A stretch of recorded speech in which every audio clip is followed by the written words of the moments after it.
जय हिंद। इससे पिछले वाले वीडियो में हम आपको भूकंप के बारे में A to Z बता दिए थे और ये बताए थे कि समुद्र में आने वाले भूकंप को हम सुनामी कहते हैं। देखिए, सुनामी जो है वो एक जापानी भाषा का शब्द है जिसे कहते हैं तटीय तरंग। सुनामी हमेशा तभी क्षति पहुंचाती है जो समुद्र के किनारे पहुंचती है तब। जैसे मान लीजिए समुद्र के अंदर, उसकी ज़मीन के अंदर कोई भूकंप उत्पन्न हुआ तो इसका तो फोकस हो जाएगा ज़मीन के अंदर और इसका एपिसेंटर हो जाएगा समुद्र का नीतल। देखिए, समुद्र में जहाँ जहाज चलती है उसे तल कहते हैं और जहाँ मरने के बाद आदमी डूब के नीचे चला जाता है उसे कहते हैं नीतल। तो ये एपिसेंटर हो जाएगा और ये पूरे पानी को हिला देगा, जिसका इफेक्ट इस तटों पर देखा जाएगा। यहाँ इसका इफेक्ट ज़्यादा देखने को नहीं मिलता है।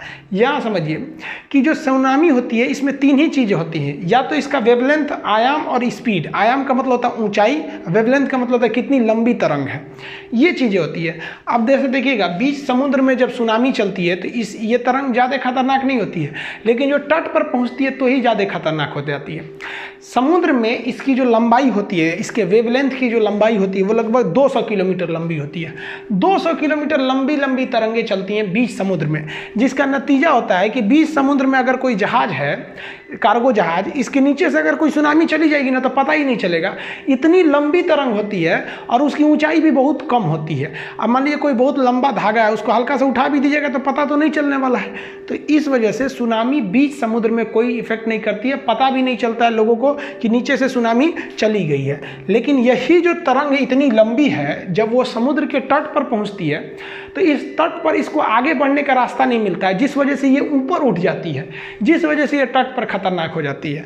तो जो मिड सी है, यानी समुद्र का बीचों बीच एक कोस्टल एरिया, दोनों में डिफरेंस क्या होता है कि बीच समुद्र में इसकी वेवलेंथ 200 किलोमीटर होती है, जो तट पर आकर केवल 10 किलोमीटर हो जाती है।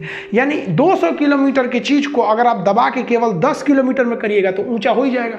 अब 200 किलोमीटर का कोई हाईवे है, सड़क है, दोनों ओर से दबाइएगा तो बीच में उठ जाता है।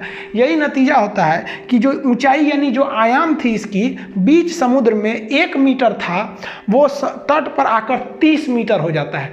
30 मीटर सोचिए ना, अब तो उतना हाइट हो जाने की वजह से ये ज़्यादा खतरनाक हो जाता है।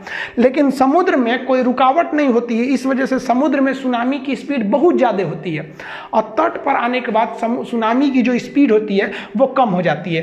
तट पर देखेंगे तो इसकी ऊंचाई बढ़ जाती है लेकिन स्पीड थोड़ा सा कम होता है, लेकिन वाटर लेवल इतना ज़्यादा हो जाता है कि इसके नुकसान इतना भयानक हो जाता है। जैसे देखिए, ये पानी वाली जहाज है, एम्बैंकमेंट तोड़ के शहर में घुस गई है और ये पानी वाली जहाज समुद्री चीज को शहर में फेंक देता है, इतना ज़्यादा लॉस होता है। जापान तो इसका भुक्तभोगी है। अब आप देखिए ना, ये पानी वाली जहाज को उठा के लाया था समुद्र, शहर में फेंक दिया था और एक बिल्डिंग के ऊपर ये पानी वाली जहाज को फेंकना पड़ा था। 2011 में जो जापान में सुनामी आई थी, वो समुद्र के नीचे जो भूकंप आया था वो उसकी तीव्रता इंटेंसिटी 9 रिक्टर स्केल पे था, इतना भयानक था। तो ये कुदरत जो है ना वो दिखा देती है कि हम जब चाहें इंसान को ध्वस्त कर सकते हैं। तो इससे बहुत ज़्यादा लॉस होता है। इससे बचने का एक उपाय होता है जिसको हम लोग टेक्निकल भाषा में डार्ट कहते हैं। डार्ट का फुल फॉर्म होता है deep ocean assessment and reporting of tsunami. ये क्या होता है कि इसके 2 डिवाइस होते हैं। एक समुद्र में ये तैरते रहता है, इसको लगा दिया जाता है। ये क्या करता है, पता लगाता है कि समुद्र के तल में कोई भूकंप तो नहीं आया है, और अगर भूकंप आया है तो जेन्युइन है कि वहाँ से सुनामी उत्पन्न होगा।